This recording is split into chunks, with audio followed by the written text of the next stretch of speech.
이 시간 우리에게 허락하신 하나님의 말씀 함께 보겠습니다. 요한복음 5장 2절에서 9절 말씀입니다. 예루살렘에 있는 양문 곁에 히브리 말로 베데스다라 하는 못이 있는데 거기 행각 5이 있고 그 안에 많은 병자, 맹인, 다리 없는 사람, 혈기 많은 사람들이 누워 물의 움직임을 기다리는 이는 천사가 가끔 못에 내려와 물을 움직이게 하는데 움직인 후에 먼저 들어가는 자는 어떤 병에 걸렸는지 낫게 됨이로라. 예수께서 그 누운 것을 보시고 병이 벌써 오래된 줄 아시고 이르시되 내가 낫고자 하느냐.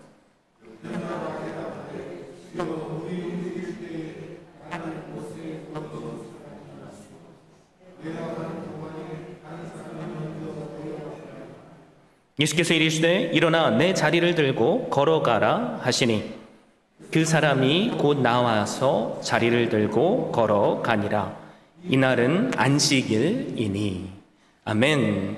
저는 이 귀한 주일에 주신 말씀을 힘입어서 다시 일어나라 시리즈 4번째 시간으로 은혜로 일어나라 라는 제목으로 말씀을 증거하고자 합니다.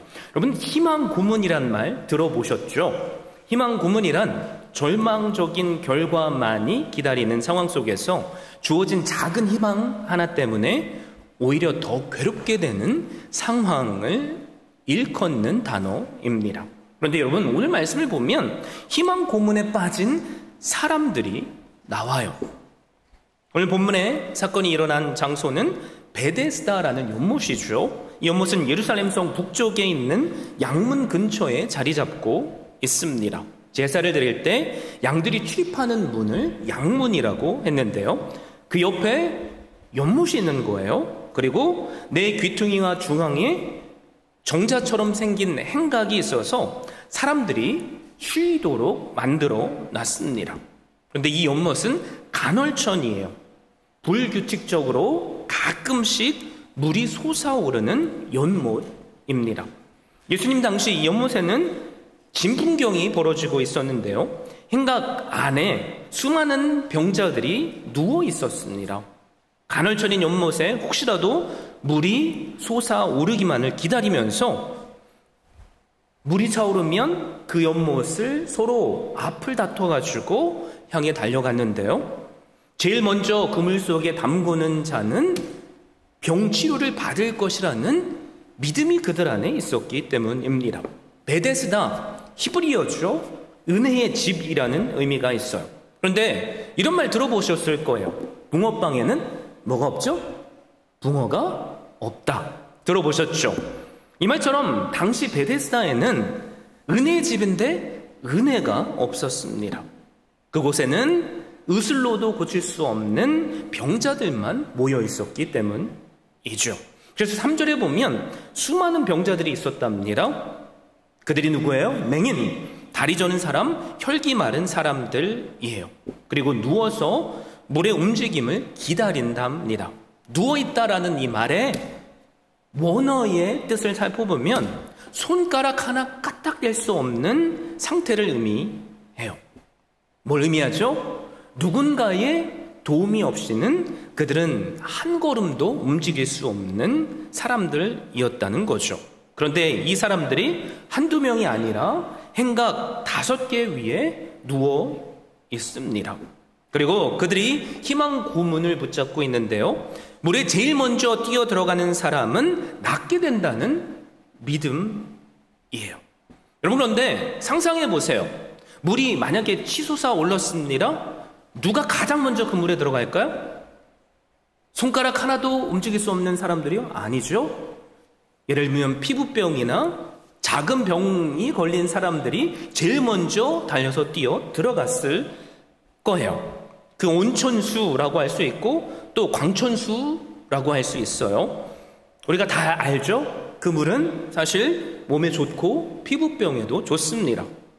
그러니까 건강한 사람 중에 피부가 안 좋아서 제일 먼저 들어간 사람들이 나오면서 오, 이 물 효과가 있네? 와, 낫는 것 같아 라고 말하는 것들을 계속 주변에서 듣다 보니까 뭐예요? 정말로 낫는가 싶다라는 생각을 하게 되고 그것을 붙잡는 희망 고문이 일어난 거죠. 그런데 내가 한 걸음도 움직일 수 없다고 생각해 보세요. 38년 동안 병으로 앓아 누워있다고 생각해 보십시오. 물이 솟아오르는 것이 나에게 희망이 더 이상 되지 않겠죠? 누군가가 먼저 들어가기 때문에 그 자체는 절망이 됩니다. 그래서 베데스다는 사실 그 뜻은 은혜의 집인데 병자들에게는 어떤 곳이에요? 경쟁의 집이에요. 우리가 사는 치열한 이 세상처럼 말이죠. 그리고 절망의 집입니다. 여러분 로마서 3장 23절을 잘 아실 거예요. 모든 사람이 죄를 범하였음에 하나님의 영광이 이르지 못한다라고 말씀하죠.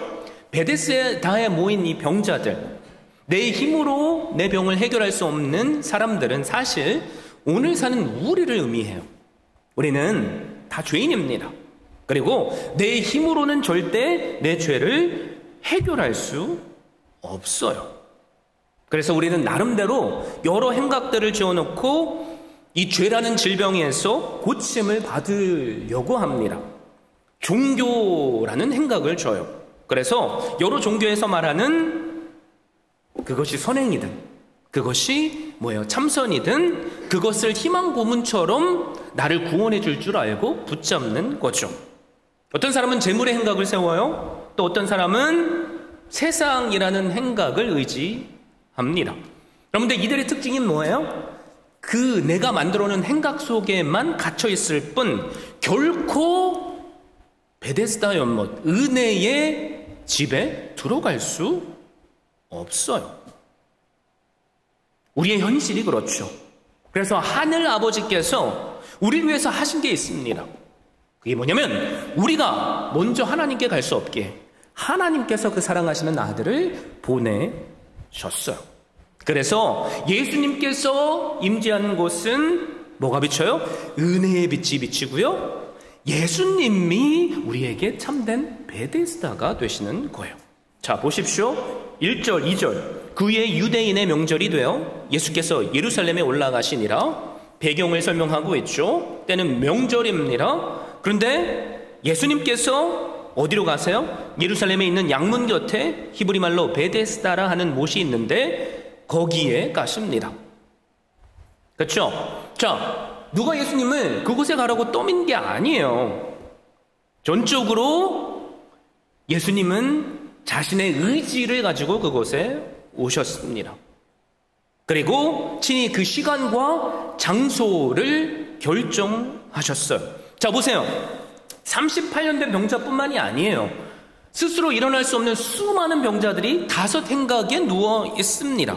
그런데 예수님은 유독 한 사람을 선택하셨어요. 여러분 이게 뭐냐면 은혜예요. 성경을 보세요. 과거 하나님은 수많은 죄인 가운데 택정해서 한 사람 아브라함을 찾아오셨어요.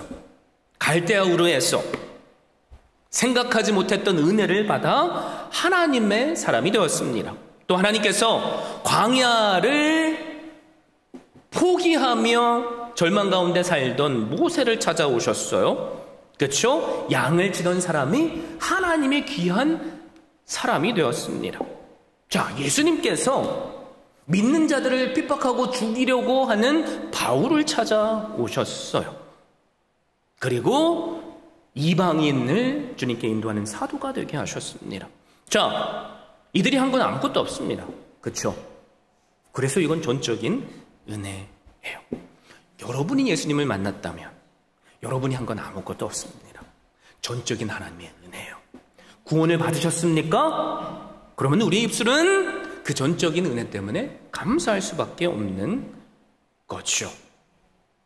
하나님은 택한 사람에게 찾아오세요. 그리고 그들은 언제나 생각할 수 없는 은혜를 덧입습니다. 오늘 말씀을 통해 수많은 사람 가운데 택함받은 한 사람이 나오죠. 그가 누구예요? 5절에 보면 38년간 병자된 사람이래요. 무슨 병인지는 밝히지는 않지만 아마 중풍병이었을 거예요.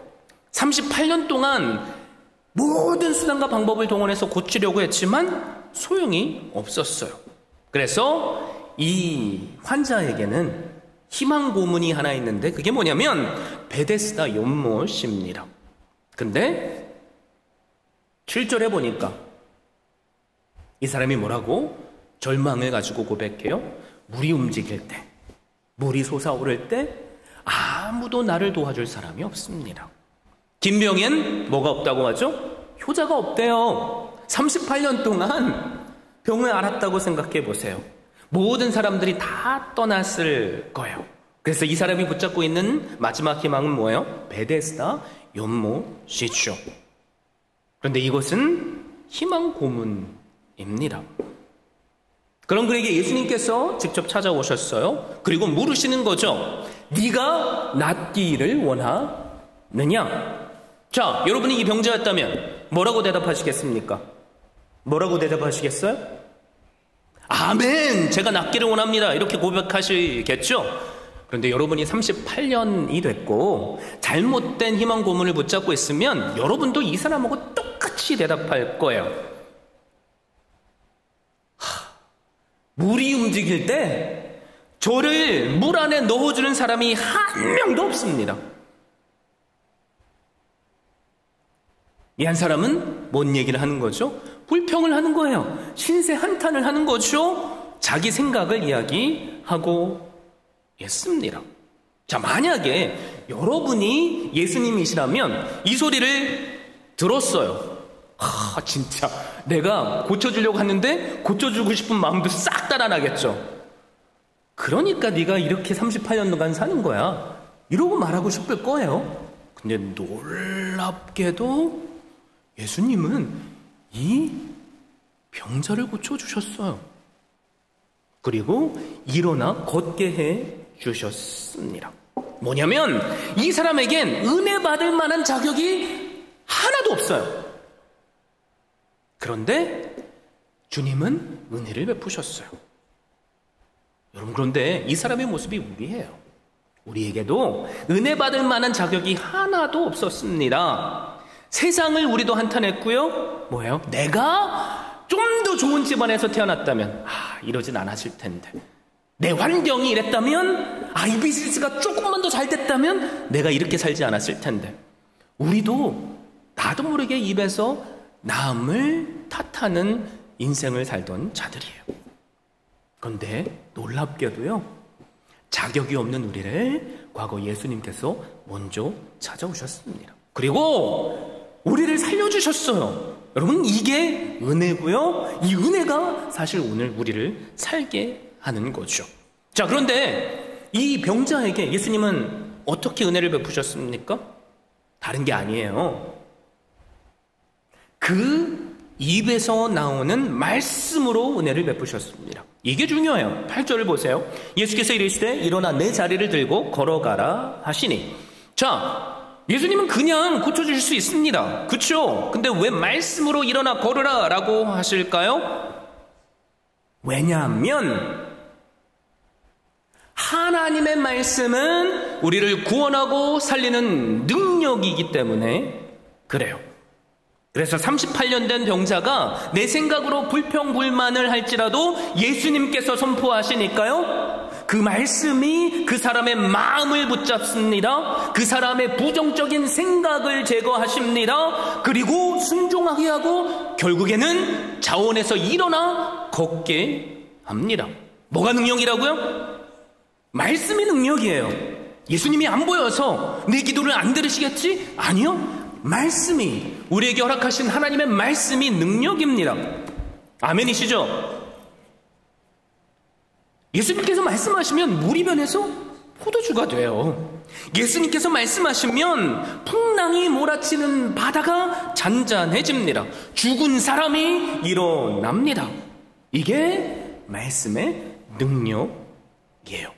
그리고 그 말씀은 선포되어진 대로 분명히 실행됩니다. 그래서 이 사람에게 필요한 것이 있다면 뭐예요? 그 말씀에 의지해서 순종하는 거예요. 자, 그런데 우리의 현실, 여러분, 순종하는 게 쉽습니까? 어떠세요? 어렵죠. 순종이 쉬운 게 아니에요. 여러분, 우리가 이 병자였다면 당연히 우리의 머릿속에는 이런 의심의 생각이 들었을 거예요. 지금 연못에 물이 움직였나? 안 움직였잖아. 병 고침 받을 방법이 없는데 지금 이 사람 무슨 말 하는 거야? 연못이 미동도 하지도 않았는데, 아니 내가 일어나고 싶으면 어제도 일어났겠지. 그게 가능했다면. 근데 하루아침에 내가 일어날 수 있어? 이 사람 무슨 말도 안 되는 소리 하고 있어. 이런 생각이 들지 않겠어요? 내가 그렇게 생각하지 않으려고 해도 우리 머릿속에는요, 불청객처럼 두려움의 생각이 들어와요. 그냥 일어나는 거예요. 그렇죠? 의심의 생각이 그냥 일어납니다. 여러분, 그때 우리는 뭘 해야 돼요? 그 두려움에 사로잡히면 안 돼요. 의심에 사로잡히면 안 돼요. 그것을 떨쳐버리고 말씀을 붙잡아야 됩니다. 그리고 그 말씀을 의지해서 순종하면 돼요. 자, 말씀에 의지해서 순종하니까 불가능할 것 같은 일이 일어납니다. 오늘 아침까지 내가 움직여 보려고 막 노력을 했는데 안 되던 내 손이 풀리고요, 발이 풀리고 손과 발에 새 힘이 솟아나요. 그리고 나도 모르게 일어나게 되고, 누웠던 것을 들고 마음껏 걷고 뛰게 됩니다. 이것을 경험한 이 사람의 마음은 기뻤을 거예요. 눈에는 눈물의 향연이었을 거예요. 기쁨으로 말이죠. 그럼 언제 기적이 일어날까요? 성경에서 보십시오. 모든 기적은 말씀에 순종할 때 일어나요. 기적을 내가 경험하고 싶다면 쉽습니다. 순종하시면 돼요. 자, 우리의 현실로 한번 들어와 보죠. 성경은 우리에게 이렇게 선포합니다. 항상 기뻐하고 쉬지 말고 기도하고 범사에 감사하라. 근데 우리의 머릿속에는 어떤 생각이 들죠? 기뻐할 일이 하나도 없는데 기도가 안 되는데, 감사할 건덕지가 하나도 없는데 이거 어떻게 해? 그럴 때 어떻게 해야 된다고요? 부정적인 생각을 버리고 말씀을 붙잡는 거예요. 기도가 안 돼도 하나님께 무릎 꿇고 주님 저 좀 불쌍히 여겨주세요라는 말 한마디든 아멘이든 하나님이라는 그 이름이든 기도해보는 겁니다. 그럼 어떤 일이 벌어져요? 신기하게요, 기도할 수 없었던 내 마음이 불타오르고요, 이제는 내가 기도하는 게 아니라 주님께서 나로 기도의 자리까지 인도해 주세요. 아니 내가 이렇게 힘든데 이런 봉사도 하고 저런 것도 하라고요? 말도 안 되는 소리 하지 마세요. 내가 이런 일만 하면 사람들은 나를 비웃고 내 호의를 무시하는데 계속하라고요? 그럴 때 어떻게 합니까? 내 의심을 떨쳐버리시고 말씀대로 순종해 보세요. 그럴 때 하나님은 우리에게 기적으로 함께 해주실 겁니다. 병든 자가 낫게 하시는 은혜, 막혔던 관계가 풀리게 하시는 은혜, 넘어진 자가 일어나게 하시는 은혜를 베풀어 주실 줄 믿습니다. 사람의 상식으로는 불가능한 거예요. 여러분, 우리가 믿는 하나님은 상식으로 믿는 하나님이 아닙니다. 그러면 교회 다니지 마세요. 우리가 믿는 하나님은 전지전능하신 분이죠. 그러기에 나같이 똑똑한 사람이, 여러분같이 뛰어나신 분이 내 자신을 온전히 그분께 맡기고 그분을 나의 구주로 고백하는 거 아니에요. 아멘이죠? 뭘로 가능하다고요? 다른 게 아니에요. 말씀의 능력으로 가능해요. 자, 어부로서 수십 년 동안 잔뼈가 굵었던 베드로가 밤새도록 고기를 잡으려고 했지만 몇 마리 잡았나요? 한 마리도 못 잡았어요. 이제는 파장할 시간이에요. 고기들이 물 깊은 곳으로 내려갈 때가 됐습니다. 근데 주님께서 그물을 던지래요. 근데 베드로는 불평하지 않았습니다. 뭐라고 고백하죠? 밤새 동안 수고해도 단 한 마리도 잡지 못했지만 당신의 말씀에 의지해서 제가 그물을 던지겠나이다. 자, 어떤 일이 벌어졌을까요? 그리고 아무 소식이 없더라. 성경이 그랬다면 그게 당연한 거지만 성경은 우리의 상식을 뛰어넘죠. 그물이 찢어지도록 고기를 잡았대요. 안드레가 한 아이를 통해서 가져온 물고기 5마리와 떡 2덩이를 예수님께 드렸을 때 무슨 일이 일어납니까? 예수님께서 축사하신 후에 거기에 있는 남자만 5,000명을 먹이고도 12강주리가 남게 하시는 기적을 경험해요. 이스라엘 백성들이 믿음으로 순종해서 여리고성을 일주일 동안 돌았을 때 어떤 일이 벌어집니까?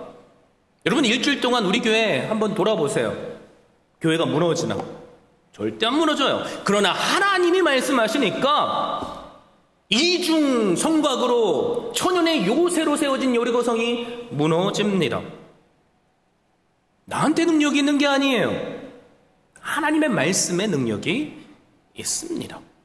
그래서 우리에게 오늘도 필요한 것이 있다면 모든 사람이 내 모든 판단과 생각이 아니라고 말할지라도 말씀대로 순종하는 거예요. 베데스다 연못에 수많은 병자들이 있었어요. 그런데 예수님은 38년 된 병자 한 사람만 만나 주셨습니다. 여러분, 오늘날에도 수많은 예배자들이 있어요. 그런데 예수님께서 원하시면 여러분 한 사람을 만나 주실 거예요. 아멘이시죠? 그런데 진짜 중요한 게 뭐냐면 이 38년 된 병자가 은혜를 받을 수 있었던 가장 큰 비결은 다른 데 있는 게 아니라 뭐예요? 은혜 받을 만한 자리를 절대로 떠나지 않는 겁니다. 여러분, 우리가 받아야 할 은혜의 자리 베데스다는 어디예요? 주님의 전이죠. 예배의 자리예요. 자, 한번 생각해 보세요. 이 38년 된 병자가 37년 동안 잘 베데스다의 연못에 있다가 이제 그냥 포기하고 38년이 되기 바로 하루 전에 집으로 돌아갔다고 한번 생각해 보세요. 어떻게 됐을까요? 주님을 만나지 못했을 거고요. 일어나게 하시는 은혜를 누리지 못했을 거예요.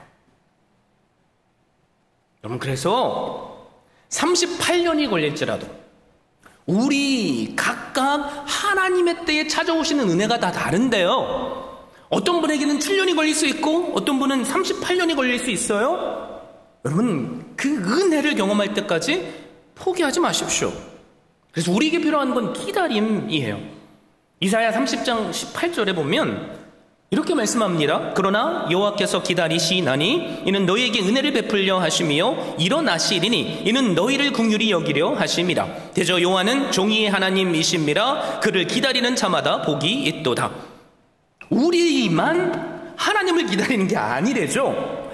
여호와께서 기다린답니다. 언제까지? 우리가 은혜 받을 만한 그릇이 될 때까지. 그래서 여호와 하나님은 아브라함을 몇 년 동안 기다리신 거예요? 25년 동안 기다린 거예요. 아브라함만 기다린 게 아닙니다.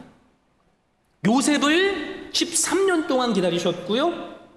다윗이 왕이 되기까지 15년 동안 기다리셨어요. 우리 각 개인 한 사람 한 사람에게 만나주시고 또 구원을 베푸실 그 은혜의 때가 다 다릅니다. 그래서 오늘 포기하지 마세요. 안 될 것 같아도 여러분에게 예수 그리스도를 믿는 믿음이 있다면 은혜를 베푸실 때까지 기다리십시오. 근데 우리가 너무 쉽게 하는 말이 있죠. 열받네. 나 참을 만큼 참았어. 이제 안 참아. 그쵸? 여러분, 그런 생각이 들더라도 참으셔야 돼요. 그쵸? 포기하지 마셔야 됩니다.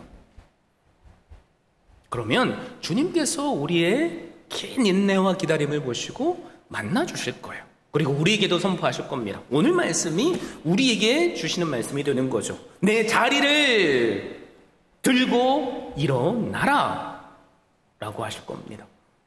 우리는 다 똑같은 하나님 말씀을 들어요. 그러나 그 말씀대로 듣고 순종하는 사람은 사실 극소수입니다.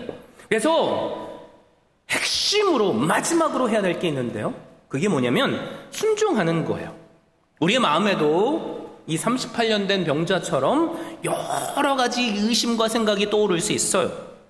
여러분, 그럴 때 그것을 내려놓고 순종해 보십시오. 그럴 때 분명히 은혜가 임합니다.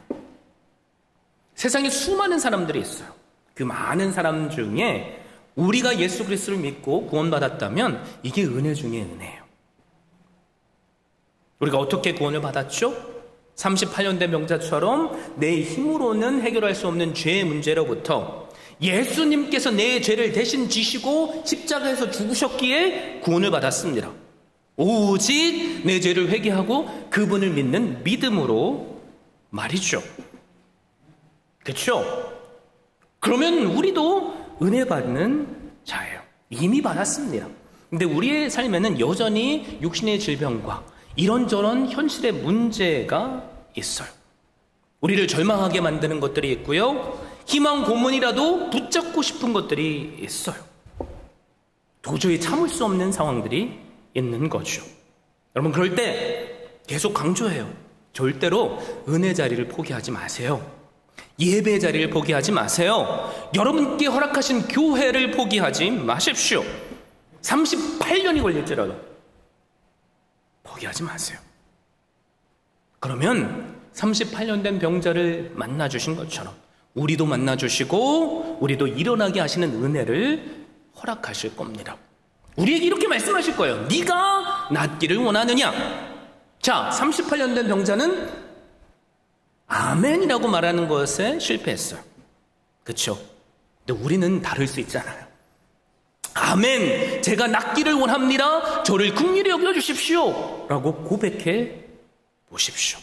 그러면 주님께서 우리를 기뻐하시고 우리의 믿음의 고백대로 그런 고백을 하지 않은 병자도 치료해 주셨는데 치료해 주시지 않겠습니까? 일어나 걸으라고 말하실 거예요. 그리고 그 말씀대로 순종하십시오. 그러면 우리도 은혜 받는 한 사람이 될 줄로 믿습니다. 다시 마무리로 선포합니다. 은혜의 자리를 끝까지 포기하지 마세요. 믿음으로 인내하며 기다리십시오. 세상의 헛된 소망을 붙잡는 것이 아니라 나를 만나주시는 주님을 바라보십시오. 그분의 음성을 들으시고 들으셨다면 아멘하고 순종하십시오. 그래서 하나님의 때에 우리 한 사람 한 사람에게 찾아오셔서 우리로 낫게 하시고 은혜로 일어나게 하시는 그 사랑을 누리시는 한 분 한 분 되시기를 예수 그리스도의 이름으로 축원드립니다.